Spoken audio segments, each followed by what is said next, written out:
But in reality, the main emphasis of the KGB is not in the area of intelligence at all. According to my opinion and opinion of many defectors of my caliber, only about 15% of time, money, and manpower is spent on espionage as such. The other 85% is a slow process which we call either ideological subversion or active measures, активные мероприятия in the language of the KGB, or psychological warfare. What it basically means is to change the perception of reality of every American to such an extent that despite of the abundance of information, no one is able to come to sensible conclusions in the interests of defending themselves, their families, their community, and their country. It's a great brainwashing process which goes very slow, and it's divided in four basic stages. The first one being demoralization. It takes from 15 to 20 years to demoralize a nation. Why that many years? Because this is the minimum number of years which requires to educate one generation of students in the country of your enemy, exposed to the ideology of the enemy. In other words, Marxism-Leninism ideology is being pumped into the soft heads of at least 3 generations of American students without being challenged or counterbalanced by the basic values of Americanism, American patriotism. The result you can see. Most of the people who graduated in the 60s, dropouts or half-baked intellectuals, are now occupying the positions of power in the government, civil service, business, mass media, educational system. You are stuck with them. You cannot get rid of them. They are contaminated. They are programmed to think and react to certain stimuli in a certain pattern. You cannot change their mind, even if you expose them to authentic information, even if you prove that white is white and black is black. You still cannot change the basic perception and the logic of behavior. In other words, these people, the process of demoralization is complete and irreversible. To get rid society of these people, you need another 20 or 15 years to educate a new generation of patriotically minded and common sense people who would be acting in favor and in the interests of the United States society. And yet these people who've been programmed and, as you say, in place and who are favorable to an opening with the Soviet concept, these are the very people who would be marked for extermination in this country? Most of them, yes. Simply because the psychological shock when they will see in future what the beautiful society of equality and social justice means in practice, obviously they will revolt. They will be very unhappy, frustrated people, and the Marxist-Leninist regime does not tolerate these people. They will join the links of dissenters, dissidents. Unlike in present United States, there will be no place for dissent in future Marxist-Leninist America. Here you can get popular like Daniel Ellsberg and filthy rich like Jane Fonda for being dissident, for criticizing your Pentagon. In future, these people will be simply squashed like cockroaches. Nobody is going to pay them nothing for their beautiful, noble ideas of equality. This they don't understand, and it will be the greatest shock for them, of course. The demoralization process in the United States is basically completed already. For the last 25 years. Actually, it's overfulfilled, because demoralization now reaches such areas where previously not even Comrade Andropov and all his experts would even dream of such a tremendous success. Most of it is done by Americans to Americans, thanks to lack of moral standards. As I mentioned before, exposure to true information does not matter anymore.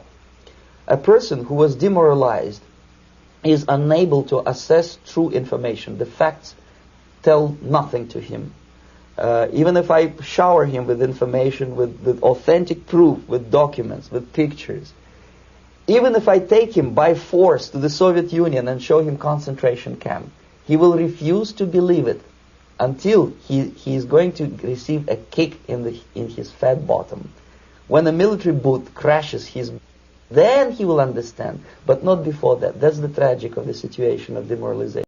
So basically America is stuck with demoralization, and unless, even if you start right now, here, this minute, you start educating new generation of Americans, it will still take you 15 to 20 years to turn the tide of ideological perception of reality back to normalcy and patriotism. The next stage is destabilization. This time, subverter does not care about your ideas and the patterns of your consumption. Whether you eat junk food and get fat and flabby, doesn't matter anymore. This time, and it takes only from 2 to 5 years to destabilize a nation, what matters is essentials: economy, foreign relations, defense systems. And you can see it quite clearly that in some areas, in such sensitive areas as defense and economy, the influence of Marxist-Leninist ideas in the United States is absolutely fantastic. I could never believe it 14 years ago when I landed in this part of the world that the process will go that fast. The next stage, of course, is crisis. It may take only up to 6 weeks to bring a country to the verge of crisis. You can see it in Central America now. And after crisis, with a violent change of power, structure, and economy, you have so-called the period of normalization. It may last indefinitely. Normalization is a cynical expression borrowed from Soviet propaganda. When the Soviet tanks moved into Czechoslovakia in '68, Comrade Brezhnev said, "Now the situation in brotherly Czechoslovakia is normalized." This is what will happen in the United States if you allow all these schmucks to bring the country to crisis, to promise people all kind of goodies and the paradise on earth, to destabilize your economy, to eliminate the principle of free market competition, and to put a big brother government in Washington, D.C., with benevolent dictators like Walter Mondale, who will promise lots of things, never mind whether the promises are fulfillable or not. He will go to Moscow to kiss the bottoms of new generation of Soviet assassins. Never mind. He will create false illusions that the situation is under control. Situation is not under control. Situation is disgustingly out of control. Most of the American politicians, media, and educational system trains another generation of people who think they are living at a peacetime. False. United States is in a state of war, undeclared total war against the basic principles and the foundations of this system. And the initiator of this war is not Comrade Andropov, of course. It's the system. However ridiculous it may sound, the world communist system or the world communist conspiracy, whether I scare some people or not, I don't give a hoot. If you are not scared by now, nothing can scare you. But you don't have to be paranoid about it. What actually happens now, that unlike myself, you have literally several years to live on unless the United States wake up. The time bomb is ticking. With every second, the disaster is coming closer and closer. Unlike myself, you will have nowhere to defect to, unless you want to live in Antarctica with penguins. This is it. This is the last country of freedom and possibility. Okay, so what do we do? What is your recommendation to the American people?